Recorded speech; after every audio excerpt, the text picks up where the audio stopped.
కాబట్టి అలాగా ఇశ్రాయేల్ అంటే దేవుని ప్రజలు. ఇప్పుడు మనం కూడా ఎవరు కావాలి చెప్పండి? దేవుని ప్రజలంగా చేయబడాలి. చిన్ని సరిగేసుకున్నామా తల మీద? యేసయ్య మనందరం ఏం కావాలి చెప్పండి? యేసయ్యకు బిడ్డలుగా ఉండాలి. సరే, ఇప్పుడు ఇశ్రాయేలు మనం ఈ 5వ పాఠం చివరి పాఠం కదా. ఇశ్రాయేలీలు వారు ఎర్ర సముద్రమును దాటుతున్న సందర్భం మనం చూద్దాం. ఇశ్రాయేలు ప్రజలైన వారు ఏ రీతిగా ఈ ఎర్ర సముద్రం దాటుతున్నారో చూద్దాం. చూడండి, ఉదయం మనం 4 పాఠాలు విన్నాం కదా. ఇప్పుడు 5వ పాఠం చూద్దాం. ఈ 5వ పాఠంలో ఇశ్రాయేల్ అందరూ ఇప్పుడు చూడండి, ఇశ్రాయేల్ అందరూ ఇప్పుడు బయలుదేరారు. ఎక్కడ బయలుదేరారు వీళ్ళంతా? ఏ దేశం నుండి బయలుదేరారు? ఏ దేశానికి వెళ్తున్నారు? దాన్ని ఫస్ట్ ఏమంటారు? కనాను. తర్వాత దాన్ని ఇశ్రాయేల్ దేశంగా పిలువబడుతూ ఉంది. ఫస్ట్ ఐగుప్తు దేశం నుండి వారు కనాను అనే దేశానికి బయలుదేరారు. ఇప్పుడు బయలుదేరుతున్నప్పుడు ఐగుప్తు నుంచి బయటకు రాగానే నిర్గమాకాండ 14వ అధ్యాయానికి రాగానే అక్కడికి వారికి సముద్రం ఎదురవుతా ఉంటుంది. చూడండి, ఇప్పుడు ఇశ్రాయేల్ అందరూ కూడా స్త్రీలు పురుషులు వీళ్ళందరూ లగేజ్తో కదా, వాళ్ళకి పశువులు ఇవన్నీ కూడా తీసుకొని పోతా ఉన్నారు. తీసుకొని పోతున్న టైంలో వారికి పగలు దేవుడు ఏం చేశాడు తెలుసా? ఇక పగలు ఒక మేఘ స్తంభం లాగా, రాత్రి ఏమో వారికి అగ్ని స్తంభముగా ఉన్నారు. ఇశ్రాయేల్ వెళ్తున్న సమయంలో చూడండి, ఇక్కడ ఈ ఎక్కడికి వచ్చారు? ఇప్పుడు ఎక్కడి దాకా వచ్చారు వీళ్ళు? ఎదురుగా ఏం కనపడుతుంది చెప్పండి? రెడ్ సీ, ఎర్ర సముద్రం కదా. ఈ ఇది చూడమ్మా పిల్లలు, ఎర్ర సముద్రం దగ్గరికి వచ్చారు.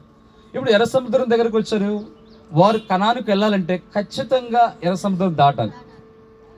అది దాటకపోతే కనానుకు వెళ్ళడానికి లేదు. సరే, రైట్ సైడ్ ఏమన్నాయంటే మౌంటైన్స్, కుడివైపు పర్వతం, ఎడమవైపు పర్వతాలు ఉన్నాయి. బ్యాక్ సైడ్ చూస్తే శత్రువులు, ఐగుప్తు రాజు అయిన ఫరో యొక్క సైన్యం రథాలతో వస్తున్నారు. ఇప్పుడు 4 వైపులు కూడా వాళ్ళకి ఏ మార్గము లేదు. 4 వైపులు అట్లాంటి పరిస్థితుంది. చూడండి, అలాంటి పరిస్థితులు ఇప్పుడు వాళ్ళకి మనమే ఉన్నామనుకోండి, ఏమైనా భయంకర పరిస్థితి వచ్చింది, ఏదైనా పులో ఏదైనా చిరుతో సింహం వచ్చింది అనుకోండి, కొండలు ఎక్కలేము, ఏమి ఎక్కలేము, ఎటు పైకి వెళ్ళలేము, ఎటు పోలేము, చుట్టూతో మనకు క్లోజ్ అయిపోయింది. మనం ఉన్నాం. దానియేలు చూసారు, సింహాల గుహలో చుట్టూతో క్లోజ్ అయి ఉంటుంది. గుహలో దానియేలు తప్పించుకొని పోవడానికి వీల్లేదు కదా.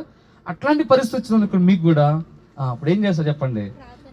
ఎంతో ఫస్ట్ ఏమవుతుంది తెలుసా? ఎంతో భయపడిపోతాం. అవునా? అయ్యో అసలు ఏంటి సింహం వచ్చింది, ఎటు వెళ్ళాలా, ఎటు దారి లేదని చెప్పేసి భయపడిపోయి చాలా కలవరపడతా ఉంటాం. ఇప్పుడు ఇశ్రాయేల్ కూడా 4 వైపులా ఉంటే ఏం చేయాలో తెలియట్లా. ఇది అందరు నవ్వు చూడాలి, ఇటు బ్లూ షర్ట్ బ్లాక్ షర్ట్. అప్పుడు భయపడిపోతూ ఉంటే ప్రభు చెప్పాడు మోషే, వారందరూ కూడా మోషే మీద అనుగుతూ ఉంటే మోషే ఏమో దేవునికి మొరపెడతా ఉన్నాడు. చూడండి, ఒక సమస్య 4 వైపులో క్లోజ్ అయిపోయిన పరిస్థితి, ఇబ్బందులు కలిగినాయి కదా. అప్పుడు మోషే చేసిన పని అంటే యెహోవాకు మొరపెట్టాడు. మనం కూడా చూడండి, ఏదైనా సమస్య, కష్టము, పరిస్థితి వచ్చినప్పుడు మనం ఏం చేయాలమ్మా? దేవునికి ఏం చేయాలి? మొరపెట్టాలి, ప్రార్థన చేయాలి, ప్రభువుకు ప్రార్థన చేయాలి. కానీ ఇశ్రాయేల్ ఏం చేస్తుంది? సనుగుతూ ఉన్నారు కదా. మనకు కూడా ఇంట్లో పరిస్థితులు ఉంటాయి కదా, కావాల్సిన బుక్స్ కావచ్చు, లేదా ఫీజు కావచ్చు, లేదా కొన్ని మెటీరియల్స్ కావచ్చు కదా, ఏదైనా అవసరమైన ఉంటాయి. కొన్ని పరిస్థితులు ఉంటాయి. మన అవసరాల కొరకు కూడా మనం ఏం చేయడం నేర్చుకోవాలంటే దేవునికి ప్రార్థన చేయడం నేర్చుకోవాలి. అప్పుడు ప్రభువు మోషే మొర వినేవాడు తెలుసా? మీరేలా ఆగిపోతే సాగిపోండి అని చెప్పేసి మోషేను ప్రభు చెప్పినట్లుగా ఆ కర్ర తీసుకుని సముద్రం వైపు చాపగానే, ఆ సముద్రం వైపు చాపగానే ఆ సముద్రం అనేది వారికి ఏమైంది తెలుసా? 2 పాయలుగా చేయబడింది. ఈ సముద్రము 2 భాగాలుగా విభజించబడింది. అద్భుతం విషయం ఏంటంటే కదా, ప్రపంచంలో ఎవరు కూడా అలాగా చేయలే, ఎవరు కూడా చేయరు కూడా ఇంకా కదా. కేవలము యెహోవా దేవుడే కదా, దేవుడు మాత్రమే ఆ కార్యం చేయాలి. ఒకసారి అంటే పాఠ్య పుస్తకాల్లో, స్కూల్లో, కాలేజీలో ఒక లెక్చరర్ అనంట, ఆయన దేవుడు అంటే నమ్మడు, దేవుడు అని చెప్తాడు. ఆయనంట వీళ్ళంతా ఇశ్రాయేల్ అంటారు, దేవుడు అంటారు, వాళ్ళు ఏం లేదు, ఎర్ర సముద్రం పెద్ద గొప్పదేం కాదు. ఆ దినాల్లో ఎర్ర సముద్రం ఎలా ఉందంటే గిలకల్లోతి నీళ్లు ఉంటాయి. ఎంత లోతు ఉంటాయంట? గిలకల్లోతు అంటే మనకి అరికాలు పై భాగం గిలకల్లోతు కదా, కొంచెం లోతు. ఆ ఎండకు ఆ టైంలో నీళ్ళు వెళ్ళిపోతాయి, కొంచెం లోతే ఉంటాయి. దాంట్లో ఇశ్రాయేల్ నడుచుకుంటూ వెళ్ళిపోయారు. ఇది పెద్ద గొప్ప, ఇదే విచిత్రమా అన్నాడంట. అందరూ అట్లా కూర్చొని అంటారంట. ఏం చేయాలి అర్థం కావట్లేదు. ఏమన్నాడు చెప్పాడు? ఇది పెద్ద గొప్ప ఏం కాదు అంటే దేవుని తక్కువ చేయాలని, పెద్ద గొప్ప ఏం కాదు, కొంచెంలో నీళ్ళలో ఉన్నాయనుకో, ఆ కొంచెం నీళ్ళు ఎవరు నడుపుతారు కదా అన్నాడు. ఆ టైంలో వెంటనే అక్కడ దేవుని నమ్ముకున్న వ్యక్తికి మంచి జ్ఞానం తలంపు వచ్చే ప్రైజ్ ది లార్డ్ సార్ అన్నాడంట. ఎందుకురా ప్రైజ్ ది లార్డ్ అంటే లేచాడంట, సార్ కొద్దిగా లోతు నీళ్ళలో ఇశ్రాయేలు నడిచారన్నారు కదా, ఆ కొద్దిగా లోతు నీళ్ళలోనే ఐగుప్తు సైన్యాన్ని మొత్తాన్ని ముంచి చంపేశాడు సార్ అన్నాడంట. అర్థమైందా? కొద్దిగా లోతు నీళ్ళలో నడిచారని చెప్పేసి దేవుని తక్కువ చేయాలనుకుంటే, మరి ఆ కొద్దిగా లోతు నీళ్ళలోనే రథాలు మునిగిపోయి, అర్థమైందా, గుర్రాలు మునిగిపోయి, ఐగుప్తు సైన్యం అంతా ఏమైపోయింది, కొట్టుకుని మునిగి చచ్చిపోయారంట కదా. అంటే మా దేవుడు ఎంత గొప్పవాడు సార్ అన్నాడంట. అంటే ఎట్లాగే చూస్తే తీరా చూస్తే ఇంకేం చేయాలా, తప్పదు, ఒప్పుకోవాల్సింది. ఆయన కూడా సార్ కూడా ఒప్పుకోవాల్సింది. అంటే దేవుడు అద్భుతాలు చేసింది, దేవుడు కార్యాలు చేసే దేవుడు. కాబట్టి చూడండి, అలాంటి దేవుడు, కాబట్టి దేవుడు అద్భుతంగా 2 పాయలు చేసి ఇశ్రాయేల్ అందరినీ 6 నెలలు నడిపించాడు ఒక కార్యం.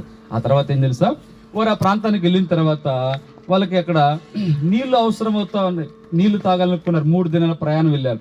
చూడండి, ఎర్ర సముద్రం ఎట్లా 2 పాయలు అయిందాం చూస్తారా, అంటే 2 వైపులా కూడా కనబడుతుందా, మోషే చేయెత్తగానే ఇక్కడ చూసాను 2 పాయలు, ఇటువైపు ఒక భాగము, ఇటువైపు ఈ వైపు, అంటే ఈ మధ్యలో 6 నెలల దేవుడు బలమైన గాలి.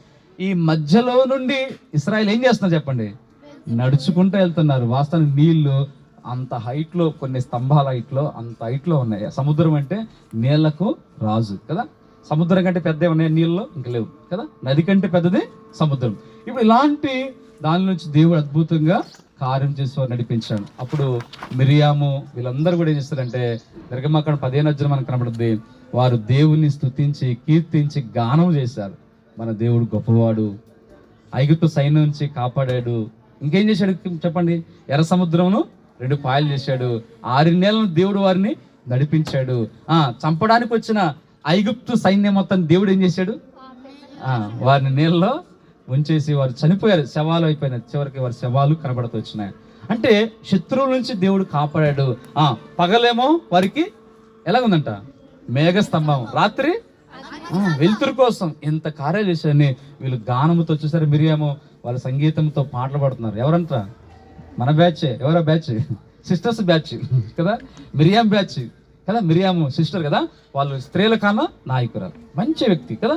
అలాగ అందరు కలిసి దేవుని స్తుతిస్తూ గణపరుస్తున్నారు విన్నారా. కాబట్టి దేవుని కార్యాలు బట్టి ఆ తర్వాత బ్రదర్స్ కూడా పాడారు కదా, మోషే ఇశ్రాయేలు అన్నారు. అలా దేవుని స్తుతించడం అనేది మంచిది. సరే, ఇలాగ 3 దినాల ప్రయాణం అయిపోయిన తర్వాత అరణ్యంలోకి వెళ్ళిన తర్వాత ఏం తెలుసు, ఆ పిల్లలు ఇప్పుడు వారికి మనకి 1 గంట సేపు ఆగితే మంచినీళ్ళు తప్పిపోతాయి.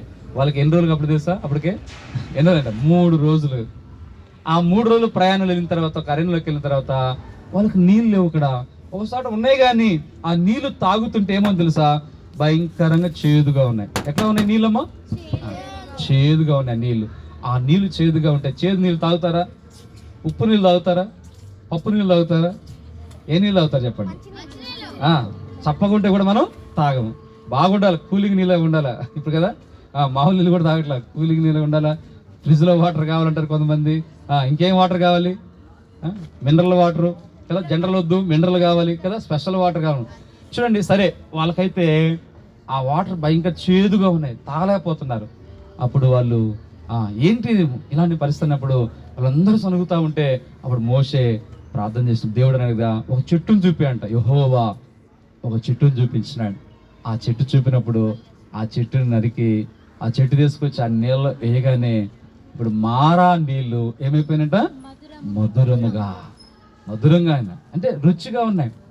అంతకుముందు చూస్తే చేదుగా ఉన్నాయి, ఇప్పుడు ఎట్లా ఉన్నాయంటే చక్కగా తీయగా ఉన్నట్లుగా ఉన్నాయి, మధురంగా ఉన్నాయి కదా, మధురంగా చేయబడ్డాయి. అయితే దేవుడు అదొక కార్యం చేశాడు. చూడండి, ఇదేం చూపిస్తున్నాను తెలుసా, మన జీవితాల్లో ఒక ఆమె అంటది కదా, ఆమె అంటది ఏం తెలుసా, అయ్యా నన్ను నయోమి అని పిలవద్దు, ఏమని పిలవాలి, నన్ను మారా అని పిలవండి. మారా అంటే నా జీవితం ఏమైపోయింది, చేదైపోయింది, అయితే నన్ను అలా పిలవండి.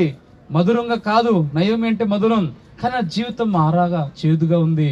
అయితే యేసయ్య మరలా మారా లాంటి జీవితాలు మధురంగా చేసే దేవుడు. అంటే మన జీవితాల్లో తప్పులు ఉంటాయి, బలహీనతలు ఉంటాయి. అర్థమైందా? పిల్లలు ఉన్నారా? ఒకసారి సినిమాలు చూస్తుంటారు, సీరియల్ చూస్తుంటారు, కొట్టుకుంటారు, తిట్టుకుంటారు, బూతులాడతారు, అవునా? ఇంట్లో తల్లిదండ్రుల మాట వినకుండా విరోధమైన కార్యాలు చేస్తూ ఉంటాం కదా, పాపాలు చేస్తూ ఉంటాం. ఇవన్నీ కూడా మనలో చేదు స్వభావం. పాపం దేనికి గుర్తు అంటే చేదు అనేది కూడా పాపానికి గుర్తుగా ఉంది. చూడండి, యేసయ్య మనము ఎప్పుడైతే ఆ కొమ్మ చెట్టు నరికి ఆ చెట్టు వేసినప్పుడు ఆ నీళ్లు మార చేదుతనం పోయి